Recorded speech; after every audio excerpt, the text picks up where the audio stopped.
गर्व हमें हिंदी पर, शान हमारी हिंदी है, कहते सुनते हिंदी हम, पहचान हमारी हिंदी है। मेरे प्यारे विद्यार्थी, आपका बहुत स्वागत आपके चहेते चैनल करियर प्लस पर बिहार सर के साथ। आप लोग प्रणाम, नमस्कार, जय हिंद।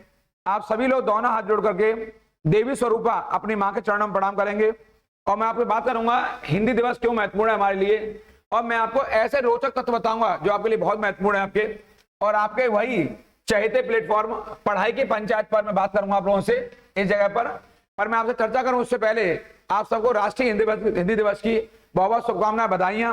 और ये हमारे लिए क्यों गर्व करने का विषय है, क्यों हम मना रहे हैं हिंदी दिवस, आपके क्यों महत्वपूर्ण है, क्योंकि आज वैश्विक स्तर पर हिंदी ने जो डंका बजाया है उसकी बड़ी पहचान बनी है, उससे हम सब लोग बहुत गौरवान्वित हैं। तो इसलिए आपका पुनः स्वागत। और मैं बताऊंगा आपको यहाँ से हिंदी दिवस से जुड़े हुए कुछ ऐसे रोचक तथ्य जो आपको शायद इससे पहले शायद कभी ना मिले हो। तो इसलिए वीडियो पर आप अंत तक बने रहेंगे, जाएंगे नहीं, कि मैं आपको ऐसे विषय में चर्चा करने वाला हूं जो आपके एग्जाम से जुड़े हुए हैं और यहाँ से प्रश्नों का आना तय है। अभी आप देखेंगे कई सारे प्रश्न जो बनने वाले यहाँ से, जैसे मैं बताऊंगा आपको हिंदी की उत्पत्ति कहां से हुई है आपके, तो इसका सही उत्तर है सौरसेनी अपभ्रंश से। कहां से हुई है? सौरसेनी अपभ्रंश से हिंदी की उत्पत्ति हुई। इसको आप नोट डाउन कर लेंगे, मैंने पहले कहा है नोटबुक और पेन लेके बैठेंगे क्योंकि ये तथ्य आपके लिए बहुत बहुत महत्वपूर्ण है, जितने वनडे एग्जाम में सब में आने वाले हैं। संविधान सभा द्वारा हमारे लिए क्यों महत्वपूर्ण है ये? संविधान सभा द्वारा यहां 14 सितंबर 1949 को यहां पर संविधान सभा द्वारा 14 सितंबर 1949 को इसे मान्यता दी गई राजभाषा के तौर पर। ये बहुत महत्वपूर्ण है और तभी से यहीं से संवैधानिक रूप से इसे भारत की राजभाषा घोषित कर दिया गया। यहां से मैं आपको एक बात बताना चाह रहा हूं यहां पर जो बहुत महत्वपूर्ण है। बहुत से विद्यार्थी हमारी राजभाषा और राष्ट्रीय भाषा में अंतर नहीं जानते। राजभाषा का संबंध हमारा उस भाषा से जो राज माने राज्य, राजकाज की भाषा यानी कार्य करने की भाषा, हमारे यहाँ पे हिंदी को घोषित किया गया है। ठीक है, राष्ट्रीय भाषा हमारे यहाँ अभी तक कोई भी नहीं है, जबकि कई बच्चों को लगता है कि राष्ट्रीय भाषा शायद हमारी हिंदी है।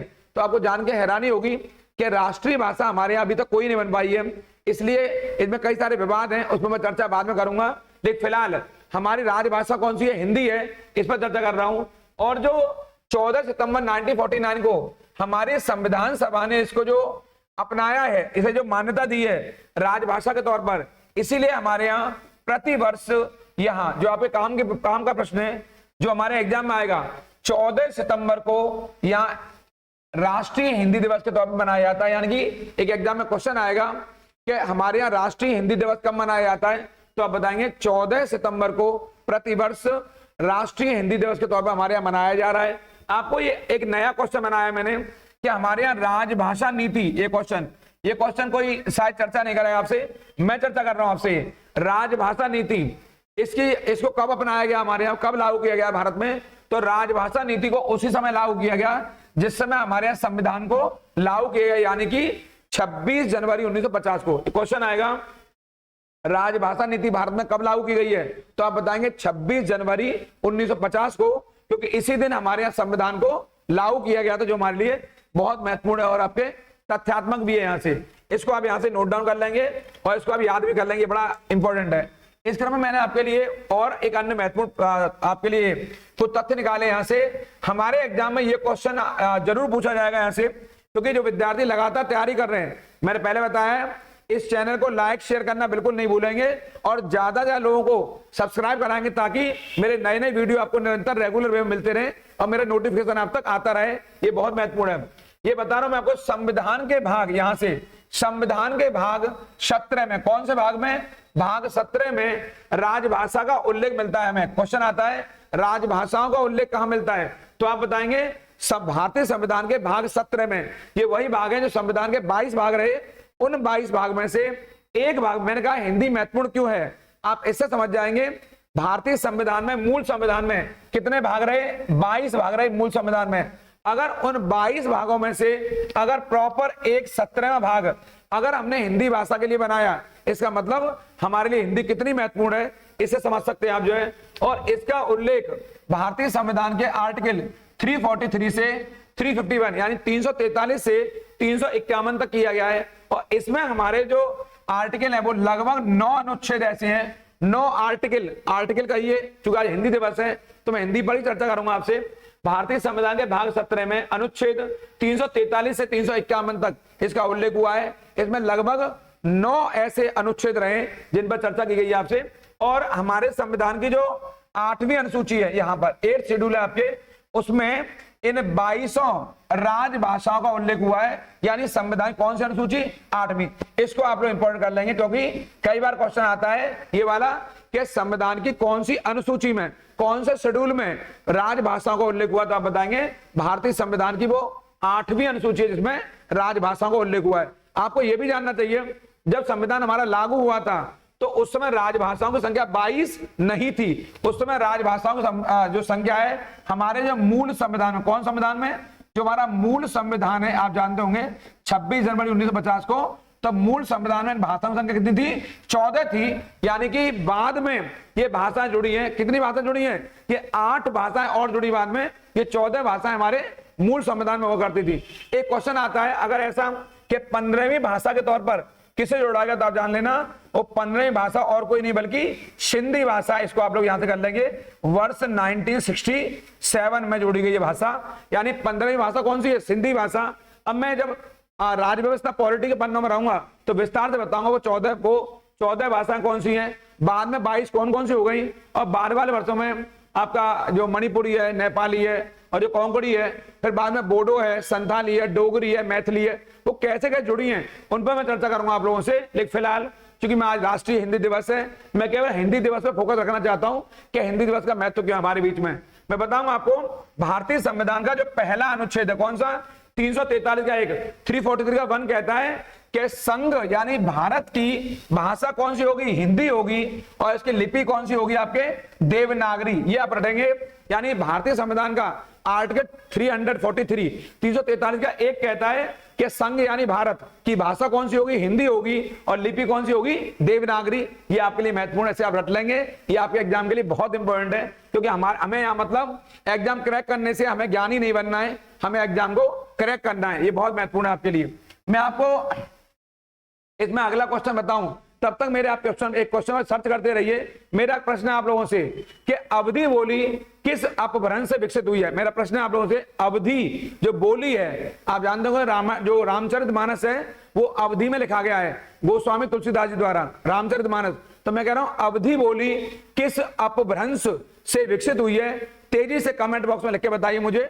और मैंने कहा इस वीडियो पर अंत तक बने रहेंगे, क्योंकि मैं आपके लिए कुछ ऐसे रोचक तथ्य लेकर आया हूं जो आपको अन्य किसी प्लेटफॉर्म पर नहीं मिलेंगे। ये कहां मिलेंगे? आपको पढ़ाई की पंचायत में मिलेंगे। केवल वो चैनल कौन सा है? Career plus. आप बने रहेंगे यहां पर। मैं बताऊंगा आपको कि एक खड़ी बोली का एक अन्य नाम क्या है? कौरवी। क्या नाम है? खड़ी बोली का एक अन्य नाम है कौरवी। इसे आप लोग नोट डाउन कर लेंगे। ये खड़ी बोली को ही कौरवी भी कहते हैं। यहां से इंपॉर्टेंट है। यहां से मैं बताऊंगा आपको खड़ी बोली के हमारे यहाँ जो प्रथम कवि हैं, कौन है वो अमीर खुसरो है। कौन है वो? खड़ी बोली के पहले कवि कौन है? अमीर खुसरो है। इनके बारे में मैं चर्चा करूंगा आपसे, क्योंकि इतिहास के पन्नों में भी है ये और बाद में भी इनकी बहुत सारी किताबें, चाहे वो तारीख अलाई है, चाहे आपकी किताब का नाम तुगलक नामा है, बहुत सारी किताबें अमीर खुसरो की। और किसके दरबार में रहे, कितने दिल्ली सल्तनत के इन्होंने राजवंशों को देखा, किन किन शासकों को आपको दरबारी संरक्षण प्राप्त हुआ, उस पर मैं चर्चा करूंगा आपसे इतिहास के पन्नों में। लेकिन चूंकि फिर कह रहा हूं मैं राष्ट्रीय हिंदी दिवस पर चर्चा कर रहा हूं, लेकिन आज मैं सिर्फ इसी पे बात करूंगा। बाकी इतिहास के पन्नों में आऊंगा तो अमीर खुसरो पर अन्य चर्चा करूंगा आपसे। अमीर खुसरो ने अपने लेखन में हिंदी भाषा को हिंदवी, यहां से हिंदवी कहा है। क्या कहा है? एक क्वेश्चन आएगा कि जो क्षमा करेंगे मुझे, अमीर खुसरो ने हिंदी भाषा को क्या कहा है? ये हिंदी भी कहा है। इसको आप अंडरलाइन कर लेंगे, नोट डाउन कर लेंगे। ये मानक हिंदी का आखिर आधार क्या है? तो आप बताएंगे मानक हिंदी का आधार है खड़ी बोली। क्या आधार है? एक क्वेश्चन आता है कि भारत में मानक हिंदी का आधार क्या है, तो आप क्या बताएंगे? खड़ी बोली इसका मानक आधार है। ये बहुत इंपॉर्टेंट है, आप करेंगे। ये एक क्वेश्चन आता है, आखिर हिंदी की कितनी उपभाषाएं? क्वेश्चन आता है तो आप बताएंगे हिंदी की 5 उपभाषाएं और 18 बोलियां। कितनी? 5 उपभाषाएं और 18 बोलियां। इसको आप लोग अंडरलाइन कर लेंगे, क्योंकि बच्चों का ध्यान इस ओर कम है। मैं आपका ध्यान दिलाने का प्रयास कर रहा हूं, चूंकि आपका एग्जाम पैट का है, अभी दिल्ली पुलिस का एग्जाम और यूपी पुलिस का एग्जाम हमारे सिर पे खड़ा हुआ है, कभी भी आ सकता है। और मैं आपको सिंघम बनाने के लिए तत्काल तैयार हूं। और पैट के एग्जाम के लिए जो नई सीरीज लेकर आ रहा हूं, जो आपके एग्जाम के लिए बहुत इंपॉर्टेंट होगी। अब मैं पैट की आपके लिए एक श्रृंखला चालू कर रहा हूं। इसका पहला लेक्चर मैं आपके लिए बहुत जल्दी लेकर आ रहा हूं, आज करा दूं या कल करा दूं। अब मैं पैट के एक एक करके आपके लिए 20 लेक्चर लेकर आ रहा हूं और 20 लेक्चरों से बाहर पैट का कोई क्वेश्चन नहीं आएगा।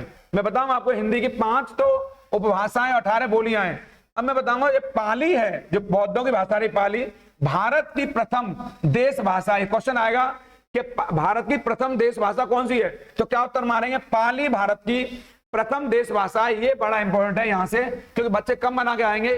कुछ बच्चे मार के आएंगे प्राकृत, कुछ मार के आएंगे कन्नड़ या कुछ और। आप बताएंगे पाली भारत की प्रथम देश भाषा है। मैं बताऊंगा आपको इस क्रम में जो बड़ा इंपॉर्टेंट तथ्य है वो ये है कि इसमें सबसे पुरानी, इसे मैंने बताया आपको पाली है, इसे सबसे पुरानी प्राकृत भी कहते हैं। किसे?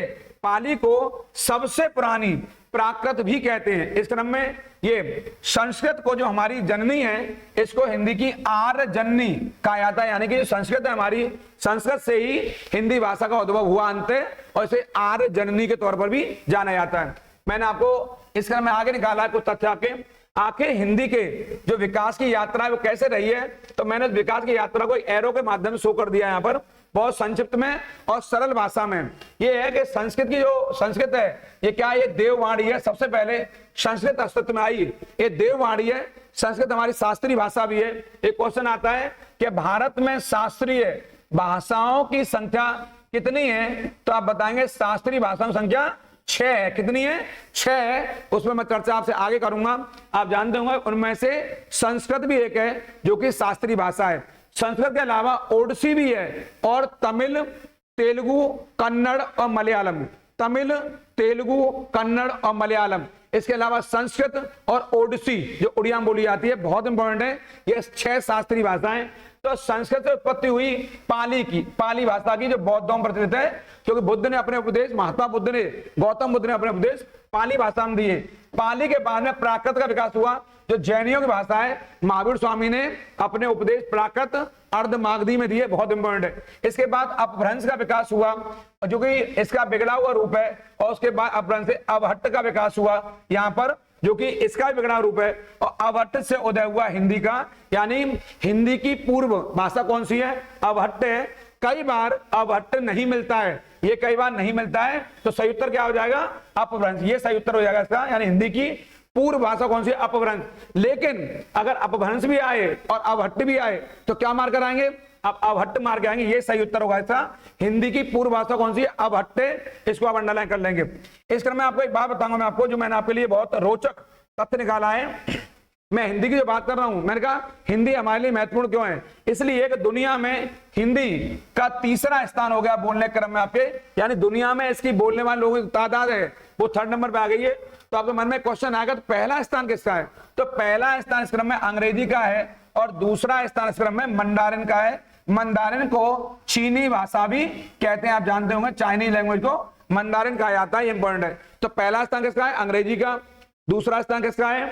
मंडारिन का। और तीसरा स्थान किसका? हिंदी का। इसलिए हिंदी महत्वपूर्ण हो चली हमारे लिए, क्योंकि ये कुछ दिन में ग्लोबली ये वैश्विक भाषा बनने वाली है, ग्लोबल लैंग्वेज बनने वाली है। वो दिन दूर नहीं है जब भारत अपने आप को विश्व गुरु के तौर पर स्थापित करेगा और फिर से हमारी संस्कृत भाषा विश्व गुरु की भाषा बनेगी और पूरी दुनिया हमारी भाषा बोलेगी। ऐसा दिन आने वाला है, क्योंकि अभी हिंदी हमारी विश्व में 3रे स्थान बोली जा रही है। मैं आपके लिए क्वेश्चन निकाल के लाया, बड़ा इंपॉर्टेंट है। विश्व हिंदी दिवस हमारे यहाँ कब मनाया जाता है? जैसे हमारे यहाँ राष्ट्रीय हिंदी दिवस मनाया जाता है, क्या तारीख को? 14 सितंबर को, 14 सितंबर को प्रतिवर्ष मनाया जा रहा है।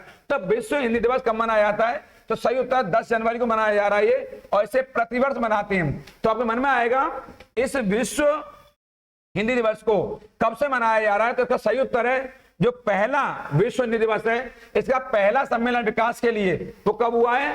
वो 10 से 14 जनवरी 1975 को हुआ है। और कहां हुआ है? ये नागपुर में हुआ। कहां हुआ है?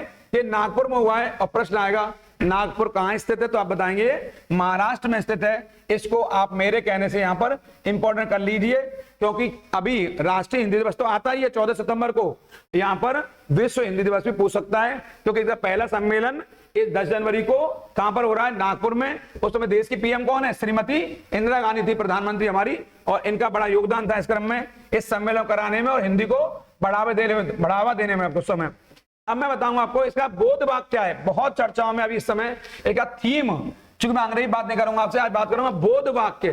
थीम की हिंदी होती है बोध वाक्य। इसका बोध वाक्य क्या है? तो बोध वाक्य इसका वसुधैव कुटुंबकम, पूरी दुनिया, पूरा विश्व मेरा परिवार है। पूरी दुनिया, मैंने अभी आपको मालूम है G20 के अंदर जो हमारा थीम है वो वसुधैव कुटुंबकम ही है, यानी नारा भी दिया, one earth one family one future, यानी कि फिर मैं हिंदी मांगूंगा, एक पृथ्वी एक परिवार एक भविष्य। ये G20 की थीम है जो आपको मैंने रटवाई है और फिर पुनः मैंने आपको याद दिला दी है। यानी पूरा विश्व क्या है? हमारा परिवार है। जब स्वामी विवेकानंद ने शिकागो में अपना भाषण दिया, लेक्चर दिया आपका, वो दुनिया का ऐसा भाषण 1893 में ऐसा भाषण जिसे दुनिया भूल नहीं सकती है। उन्होंने भी कहा था ये पूरी दुनिया हमारी परिवार है, क्योंकि हमारे वेदों में शास्त्रों में वसुधैव कुटुंबकम की परंपरा रही है। यहां से ये इसकी थीम थी। और मैं आपको लिए एक महत्वपूर्ण बात बताऊंगा, अगर पहला सम्मेलन नागपुर में हुआ है 1975 में, तो अभी हाल ही में जो 12वां सम्मेलन अभी हुआ है जो वर्ष 2023 में, ये करंट का क्वेश्चन है, 15 से 17 फरवरी को 2023 में यहाँ सम्मेलन संपन्न हुआ है। ये 12वां सम्मेलन है, इसको आप याद कर लेंगे यहाँ से, जो बहुत महत्वपूर्ण है। ये कहां हुआ? नाडी में। कहां हुआ ये नाडी में हुआ है। आपके नाडी कहां है? यहाँ पर नाडी का क्षेत्र है देना राव द्वीप कन्वेंशन सेंटर, और ये फिजी में पड़ता है। कहां पड़ता है? फिजी। आप जानते हैं ऑस्ट्रेलिया महाद्वीप का एक देश है, छोटा सा देश है फिजी नाम का। यहाँ काफी हिंदू वर्ग के लोग रहते हैं यहाँ पर। ये फिजी ये आपका ऑस्ट्रेलिया महाद्वीप के अंतर्गत आता है। और इस सम्मेलन की जो थीम है, जो हमारे रटने वाले विषय वो ये है, अगर पहले सम्मेलन की थीम बोध वाक्य क्या है? वसुधैव कुटुंबकम, तो इसका बोध वाक्य है पारंपरिक ज्ञान से आर्टिफिशियल इंटेलिजेंस। ये पारंपरिक ज्ञान से, बिल्कुल ट्रेडिशनल नॉलेज से हम जाएंगे एआई की ओर जाएंगे। या कहां जाएंगे? ट्रेडिशनल नॉलेज से एआई की ओर जाएंगे, यानी पारंपरिक ज्ञान से आर्टिफिशियल इंटेलिजेंस की ओर। ये बहुत महत्वपूर्ण हमारे लिए।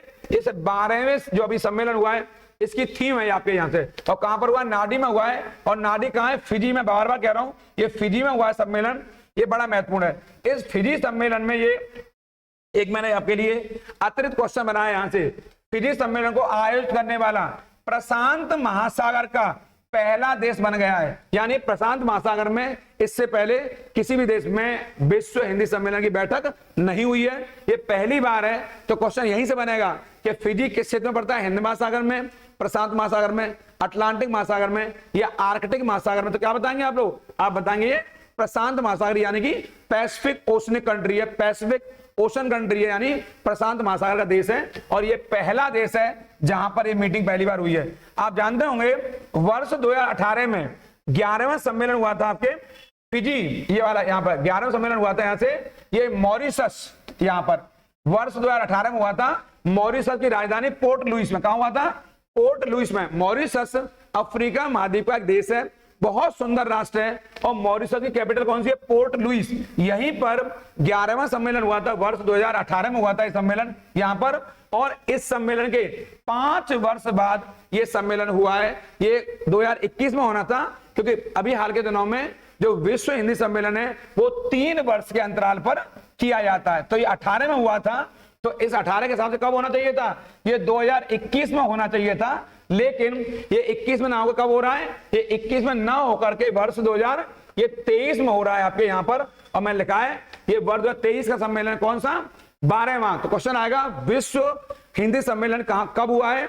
तो 2023 में हुआ है। मैंने आपको उसकी डेट बता दी ऊपर अभी आपको। और अभी इससे पूर्व में कहां हुआ था? 11वां वो मॉरिशस में हुआ है। और मॉरिशस कैपिटल कहां है? पोर्ट लुइस में संपन्न हुआ है यहाँ पर। इस चैनल पे लगातार बने रहेंगे आप लोगों से। मैं बता चुका हूं पहले ही कि अब जन जन की यही पुकार और शिक्षा पहुंचे हर घर द्वार। आज आपका बहुत महत्वपूर्ण दिन है। पुनः मैं कहूंगा राष्ट्रीय हिंदी दिवस की आपको पुनः बहुत बहुत शुभकामनाएं, बहुत बहुत बधाइयां। और हिंदी का बड़ा तगड़ा महत्व चला है, क्योंकि आज विश्व के यूरोपीय राष्ट्र भी, बहुत सारे राष्ट्र, पश्चिमी राष्ट्र आज हिंदी भाषा को बोलने के लिए मजबूर हो चले हैं। आप देख रहे होंगे हिंदी ने सब लोगों को अपनी ओर झुका लिया है। और एक बड़ा वर्ग है, अभी देखा G20 में तमाम यूरोपीय राष्ट्रों ने, पश्चिमी राष्ट्रों ने भारत के हिंदी के महत्व को समझा है। अगर हिंदी की महत्ता को हम समझेंगे तो घर घर पहुंचाएंगे। तो मैं आपसे यह कहना चाहूंगा कि जैसे शिक्षा को हमें बढ़ावा देना है, तो हिंदी को भी अब हम घर घर तक लेके जाएंगे, क्योंकि हिंदी हमारी मातृभाषा है, संस्कृत से निकली हुई भाषा है। और संस्कृत हमारी जननी है, वो दैवीय वाणी है, शास्त्रीय भाषा हमारी। और हमारा दायित्व बनता है भारत का नागरिक होने के नाते कि हम अपनी भाषा को बढ़ावा दें। आज की इस पंचायत में आपके कल्याण की कामना करते हुए आज की पंचायत में इतना ही। मैं आपसे कल फिर मिलूंगा नई वीडियो के साथ। तब तक के लिए धन्यवाद। आप उन लोगों का जरूर ख्याल रखिए जो आपका ख्याल रखते हैं। आपको प्रणाम, नमस्कार।